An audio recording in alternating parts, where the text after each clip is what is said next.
Hello students, welcome back. तो हम 13.1 कर चुके हैं जिसमें हमने क्यूब और क्यूबॉइड के बारे में पढ़ा था। ठीक है, ये हम 8th क्लास में भी पढ़ चुके हैं। 8th क्लास में हम राइट सर्कुलर सिलेंडर के बारे में भी पढ़ चुके हैं। तो एक बार फिर आज हम थोड़ा सा रिवाइज इसको करेंगे। ठीक है, तो आज हम इसकी इंट्रोडक्शन आपको देंगे कि what is the surface area of right circular cylinder. तो लास्ट वीडियो में आपको बताया गया था कोई भी जो 3D शेप है, सॉलिड फिगर है, वो हमेशा क्या है, प्लेन फिगर की एक रिपीटिंग स्ट्रक्चर होती है। अगर आप कोई भी 2D शेप को रिपीट करते रहोगे, जैसे हमारे पास यहाँ पर क्या है, एक सर्कल है। अगर आप सर्कल को रिपीट करते रहोगे infinite time, what we will get, हमें एक सिलेंडर मिलेगा। हमें क्यूब कैसे मिला था? क्यूब हमें एक स्क्वायर की रिपीटिंग स्ट्रक्चर से मिला था।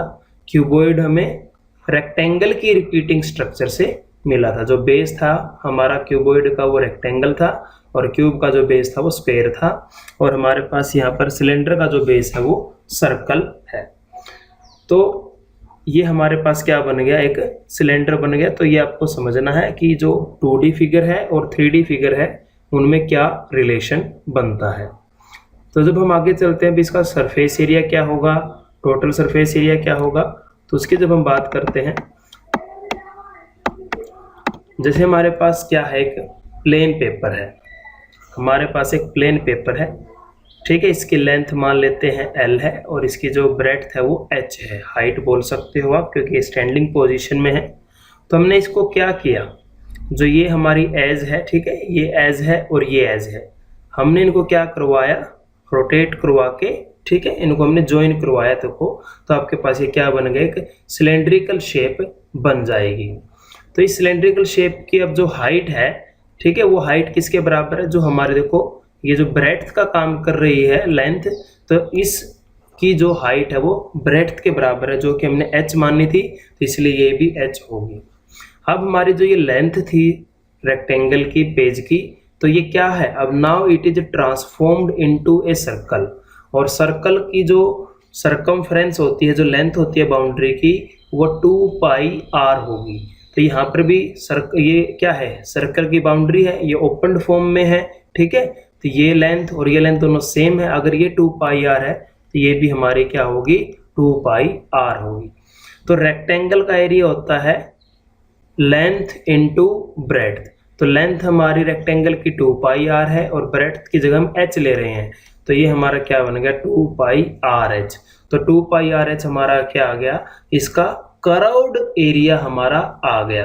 जो ये कर्व एरिया, जो ये रोल्ड अप एरिया है, ठीक है, 2πr इसकी लेंथ है, हाइट ब्रेड्थ का काम कर रही है, तो 2πrh हमारे पेपर का एरिया है। तो इसका जो रोल्ड एरिया है, ठीक है, रोलिंग एरिया है, रेडिएटिंग एरिया है, कर्व्ड एरिया है, लेटरल एरिया है, वो कितना आ गया, 2πrh आ गया। ये आपको याद रखना है। अगर हम टोटल एरिया की बात करेंगे तो बेटा एक सर्कल हमारे टॉप पर है और एक सर्कल नीचे हमारा बॉटम पे बनेगा। तो दो सर्कल का एरिया होता है 2πr²। तो टोटल एरिया हो जाएगा 2πrh प्लस 2πr²। तो आप यहाँ से 2πr कॉमन ले लो, तो ये हमारे पास आएगा r प्लस h। तो ये हमारे फार्मूले बन गए जो कि आपको याद रखना है। टोटल सरफेस एरिया है 2πr into r plus h, curved area है 2πrh। तो आगे हम एक्सरसाइज पे चलते हैं, ठीक है। तो एक्सरसाइज बेटा इजी है। आज आपको फर्स्ट 4 क्वेश्चन आपको करने हैं। तो देखिए, थोड़ा सा हिंट आपको देते हैं एक्सरसाइज के बारे में। तो फर्स्ट क्वेश्चन आप देखिए, curved area of right circular cylinder of height 14 is 88। तो आपको कर्व्ड एरिया दिया गया है, तो कर्व एरिया हमें दिया गया है 88 सेंटीमीटर स्क्वायर। यूनिट जरूर लिखनी है। तो कर्व एरिया का फार्मूला होता है 2πrh 88। तो बेटा पाई की वैल्यू 22/7 आप लोगे, रेडियस हमें नहीं पता, हाइट आपको 14 दे रखी है, तो इसको सोल्व कर लेंगे, ठीक है। यहाँ से रेडियस आ जाएगी, लेकिन उसने पूछा है डायामीटर। तो डायामीटर आपकी क्या होती है, diameter is 2 time of radius. तो बड़ा इजी क्वेश्चन है, आप कर लेना। उसके बाद है, it is required to make a closed cylindrical tank. बेटा जब भी क्वेश्चन में क्लोज्ड वर्ड आता है तो हमारे पास जो सिलेंडर है वो दो टाइप का होता है, एक होलो और एक क्लोज्ड। तो क्लोज्ड सिलेंडर का मतलब है हम उसको टॉप और बॉटम से बंद करेंगे, और होलो का मतलब है हम उसको दोनों साइड से ओपन करेंगे। तो क्लोज्ड में टोटल सरफेस एरिया का फार्मूला लगेगा, और हमारे होलो में क्या लगेगा, कर्व सरफेस एरिया लगेगा। तो हमें एक सिलेंडर बनाना है जिसकी हाइट क्या होगी, 1 मीटर होगी। 1 मीटर बेटा 100 सेंटीमीटर के बराबर होता है अगर आप सेंटीमीटर में चेंज करना चाहो। बेस डायामीटर 140 है, जो हमारी डायामीटर है बेटा वो 140 है, तो हाइट 1 मीटर है। रेडियस हमारी 140 का हाफ 70 सेंटीमीटर है, तो इसको मीटर में बदल लेंगे 100 से डिवाइड करके, 0.7 मीटर। रेडियस 0.7 है, हाइट 1 है, तो हमें टोटल एरिया इसका निकालना है। ठीक है, 2 pi r into r plus h। उसके बाद है हमारे पास third question, a metal pipe is 77 centimetre long. ये हमारे पास साइड में मेटल पाइप है 77 सेंटीमीटर लंबी। Inner diameter is 4 and outer diameter is 4.4। तो आपका जो सिलेंडर है वो थोड़ा थिक है। पाइप आपने देखी होगी बेटा, वो दो एक टाइप से आप ये समझ सकते हो कि एक बड़े सिलेंडर के अंदर हमने छोटा सिलेंडर क्या किया हुआ, स्टक किया हुआ, फंसाया हुआ है। तो यहाँ पर इस प्रकार से आपकी स्ट्रक्चर बनती है। आपने अगर देखिए सिलेंडर, कोई भी जो थिक हमारा सिलेंडर होता है, ठीक है, जिसकी बाउंड्री थोड़ी थिक होती है, तो इस प्रकार से आपका वो बनता है। तो इसके अंदर एक अंदर का सिलेंडर होता है, एक बाहर का सिलेंडर होता है बेटा। ठीक है, इस प्रकार से आपके दो सिलेंडर आपके बनते हैं। तो डायामीटर है हमारी, तो रेडियस हो जाएगी इनर की 2 हाफ हो जाएगी, और रेडियस आउटर की हो जाएगी 2.2 सेंटीमीटर। और हमारी लेंथ दे रखी है या हाइट दे रखी है 77 सेंटीमीटर।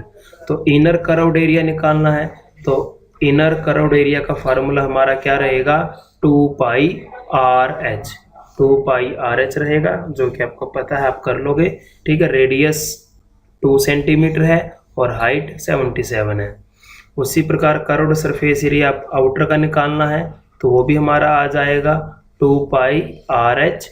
तो रेडियस हमारी 2.2 है और लेंथ 77 है। तो इजी क्वेश्चन है बेटा, कैलकुलेशन वर्क आपका है। तो टोटल सरफेस एरिया निकालना है, तो समझिए यहाँ पर टोटल सरफेस एरिया का मतलब ये नहीं है बेटा आप direct 2 pi R H plus 2 pi R square कर दोगे, ऐसा नहीं है। टोटल सरफेस एरिया क्या होगा इस सिलेंडर का, हमारे पास एक तो आउटर सिलेंडर है, तो आउटर कर्व्ड एरिया जो हम निकाल चुके हैं, ठीक है, outer curved area plus inner curved area जो कि वो भी निकाल चुके हैं। अंदर भी एक सिलेंडर है, बाहर भी एक सिलेंडर है, एक अंदर सिलेंडर है, एक बाहर सिलेंडर है। ठीक है, प्लस हमारे पास ये पाइप है बेटा, पाइप दोनों साइड से ओपन होती है, लेकिन आपको पता है जो ये पाइप थोड़ी थिकनेस है, इसकी थिकनेस 0 नहीं लेनी। तो इस प्रकार से अभी ये आउटर के कारण हमें बाउंड्री दिखाई दे रही है, ये इनर के कारण बाउंड्री। तो ये अंदर का एरिया, इस स्ट्रक्चर को रिंग बोलते हैं। ठीक है, ये हमें एरिया निकालना है, इस स्ट्रक्चर को हम रिंग स्ट्रक्चर बोलते हैं। तो इसका रिंग का एरिया निकालेंगे, तो रिंग का एरिया कैसे निकलेगा, आउटर सर्कल में से पाई आर स्क्वायर में से, आउटर में से हम क्या कर देंगे, इनर का एरिया घटा देंगे पाई आर स्क्वायर इनर का, और इसको 2 टाइम करेंगे क्योंकि सेम स्ट्रक्चर नीचे है और सेम स्ट्रक्चर ऊपर है। तो कैलकुलेशन वर्क आपको करना है। ठीक है, तो 1 to 4 क्वेश्चन आज आपको करने हैं, 4th क्वेश्चन आप ट्राई करोगे बेटा। ठीक है, अगर आपको कोई प्रॉब्लम आती है तो आप कमेंट करके बताएंगे। तो बेटा आज के लिए इतना ही। Thank you and have a nice day.